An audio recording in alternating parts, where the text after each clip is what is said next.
My next guest had an amazing UFC debut, getting it done, taking out Journey Newsom back at UFC Fight Night on April 29th. It's Marcus McGhee joining me here on the program for the very first time. Marcus, how are you? I'm doing great. And yourself? I'm doing awesome, but I did not pick up a submission victory in my UFC debut. We're a couple days removed now. Have you been able to soak all this in and enjoy this big moment in your MMA career? Yeah, I have. And that's what I was telling my buddies and the people that asked me, and I appreciate it and everything like that. But I saw it as it was happening. I really was there for the moment. And now it's on to the next one, Yeah. We often hear about UFC jitters going into that first fight. It didn't look like it in there for you. How are you feeling? Yeah, I didn't really feel the jitters. I always have a certain nervousness because, this is what we do. It's a very, very dangerous, violent sport, right? And on any given day, our number could be up. So I always have that little bit of nervousness. But as far as everything else, I felt like I was right at home. I felt like that's where I was supposed to be, and there was no other place I wanted to be on that night.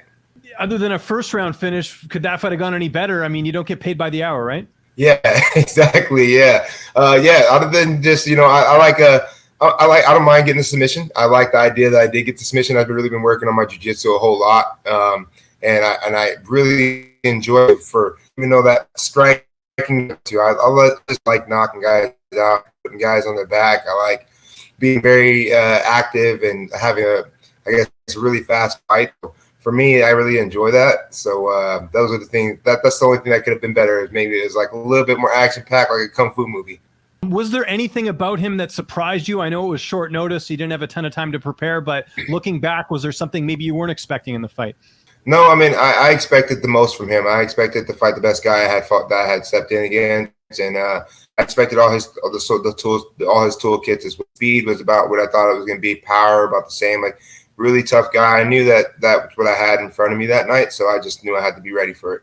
And aside from getting the victory, I know you're a guy that, just following your career a bit, you feel like this opportunity was something that was a long time coming. What type of feeling was that? Just to know, like, hey, I belong here. Yeah, that was a great feeling. Especially till I solidify not only what I thought was true, not only what I really felt in my heart was true, but then to solidify it for all those around me who have always pushed me to really chase after this passion and this dream and believe that I would be there and excel there. What did you celebrate after the win? So just my training partners that came with me and a couple of my coaches, we just went to the strip, walked down the strip for a while, and then went back to the hotel and got ready to get back on the airplane and head home to the family. So that's good. So it was quick. Did you go back that night or did you go back early in the morning? Early in the morning. My flight was at like 8 o'clock in the morning. So we didn't have too much time on to get too rowdy out there. But I enjoyed a little bit of food while I was out there, a couple slices of pizza, walked the strip and then, just hit the airplane back to Phoenix. And, what's been the response from the fans? A lot of people were talking about your performance. I'm sure you got a lot of new followers on social media. How has that been, just getting all the recognition for the victory? It's been awesome. And more so than just even the recognition, it's kind of been cool to have people reach out and say, hey, man, your story resonates with me, and it gives me inspiration to keep pushing forward. Because, I mean, that's the things that matter the most to me is, making an impact in the community that I've been a part of and just showing people through hard work and diligence and truth and belief in God that you can do anything in this world and everything is up for grabs. Is that something you're getting more comfortable with, being like a role model? Obviously, I'm sure you've had people reach out to you before, but this was a much bigger platform for you. Is that something that you're kind of being more comfortable with, being this sort of role model? Yeah, and I think the reason I'm so much more comfortable with it is because it's something that I never really wanted to do. I wasn't really to be a role model. It's not that I hate role models. It's like I don't really like the idea of people looking up to me and making me the medium, right? Like I just don't want to be put on a pedestal. I'm just a human being, just like the rest of us, and more so than anything, I just want to show people that just even the regular human beings can do and accomplish amazing things if they put their heart and their mind to it. And I know obviously your buddy Sean O'Malley was, singing your praises as well. What did he say to you after the fight? I'm sure you've spoken to him.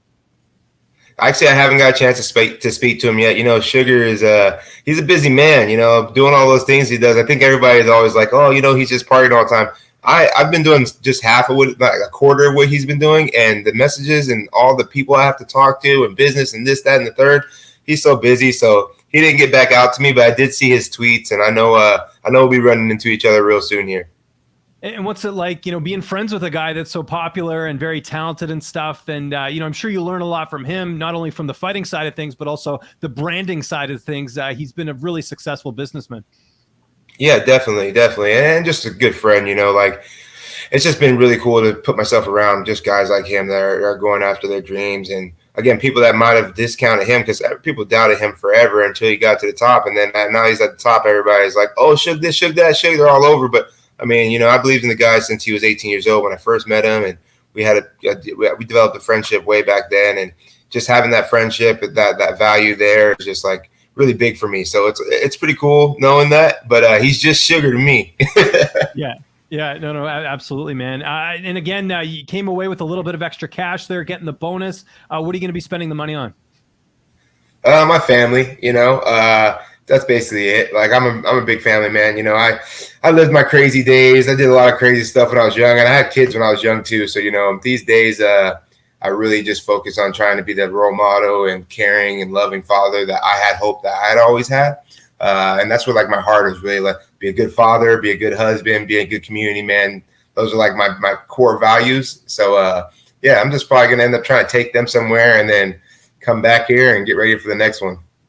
How old are your kids? So my oldest is about to be 14. So it's so crazy. 3 of them are in June and 1's in December. So all my oldest 3 change age in June. So the oldest is going to be 14. Then my son's going to be 13. Then my other daughter is going to be 10 years old. And then my other daughter is 7. It must be cool to have kids that are a bit older, just because they can kind of understand things a lot better. I'm sure that's like an extra bonus. I have 2 kids myself. They're much younger, but just to be able to have them understand what dad does for a living and, them being on this journey with you and understand it every step of the way. It is really cool. And I go over it all the time too, because they push me in such a big way because I get to have conversations with them. And then I always have to look at the things that I'm talking to them about and the way I'm talking about and the way I approach it toward them, which makes me have to reflect on how I think and how I move and what I do in my life. So they don't know it, but they're constantly making me grow. Yeah, no, it definitely helps to have that. And do you know where you're going to be taking them? You said you'll go on a bit of a trip. Do you have any places in mind? If I have a choice, Universal Studios. So we're all like really big. We're all big Star Wars and Disney and Google and all these Harry Potter fans and stuff. And my youngest hasn't been, and we probably haven't been and done anything like as a family, and probably like that in like about 5 years. Just about. It's just been grind time the last 5 years, and I would really love to be able to take them and splurge a little bit on them. Like toys 200, I can get that for you. Yeah. No, it's such a rewarding feeling as a parent to be able to provide like that. So that's really cool, man. That's awesome. So kind of looking at the timeline here, you want a little bit of time off. Again, this was short notice. When would you like to have that next fight? Just in your head right now, when would be an ideal time to return? Yeah, I do want to keep getting better as well. And I said July. I mean, that'd be great too. If things line up for July, that'd be awesome. But August, as long as I can get at least 2 more fights this year, I think that would be a good way to solidify the year. Get in there, get 2 more good fights, good wins, and then really fight next year exactly how we would. Yeah, no, that's great, man. And any opponents in mind? Have you had a chance to look at the division and say, hey, that might be a fun fight? Or is that one of those things you leave up to your coaches and your management?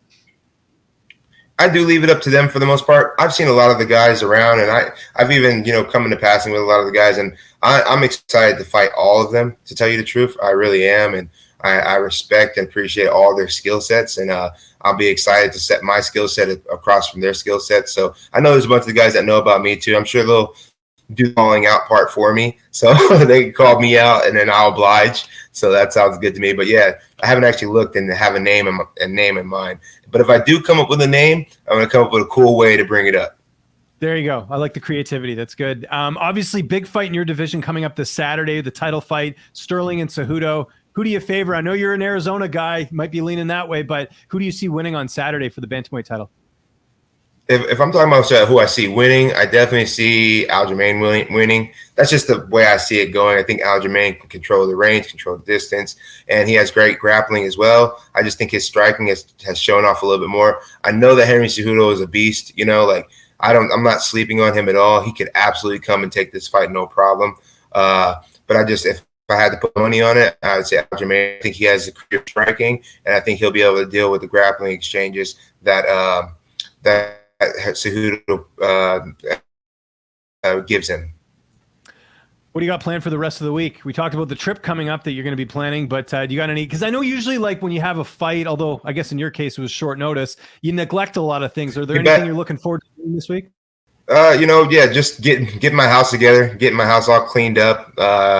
That's the biggest thing. Get my yard, I have a garden out back too. I need to get my other garden reset, and then get all the weeds out of my garden, and then back to training. I would have already been back to training yesterday. I went and checked on the guys, but I would have been back yesterday if my foot was okay. My foot's a little beat up, so they told me I have to take a week off the foot. So I'm like, all right, maybe I'll take a week off, keep my house together, and then I'm just excited to get back to work and to know that, hey, the next time we get a schedule, it's going to be, it's going to be all fireworks. So I'm so excited, Yeah. Any like Netflix shows you're catching up on? Any video games? I know you're busy, you're a family guy, but do you get into any of that at all when you get that little bit of downtime? Yeah, I do. I do get into a lot of those. Like, I'm a big anime guy, big video game guy too. But I happen to have already beat the Harry Potter or the Hogwarts Legacy game, so I don't have to play that. I 100%ed it already, and I haven't been able to get any other games yet. So I haven't jumped back on the PlayStation yet. But definitely got a couple of animes that I got to catch up on. I got to finish up One Piece. I'm like episode 1008. I'm just going to pay for the subscription so I can go ahead and watch the rest. And then, get into Jujutsu Kaisen and a couple of different other episodes too. I will enjoy that because I don't sit down very much. Yeah, except when you're doing interviews here, man. I really appreciate it, Marcus. We're looking forward to the next fight. If there's anyone you want to thank before we get out of here, any sponsors or any social media you want to mention, I'll give you the last word.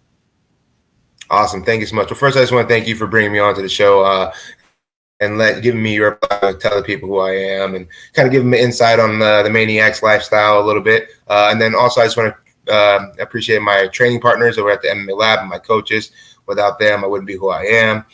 My wife and kids for just being there with me. And then as far as my sponsors and my team, Iridium Sports Agency for always just rocking with me and giving me great opportunities. And then G4, a local company out here that's just they're creating a culture that most other companies aren't creating out here, and I really appreciate them. Mental Joe, so many different people that have been there for me, my chiropractic out here. So I appreciate them as well. And then, I just look forward to adding to the team and keeping it going.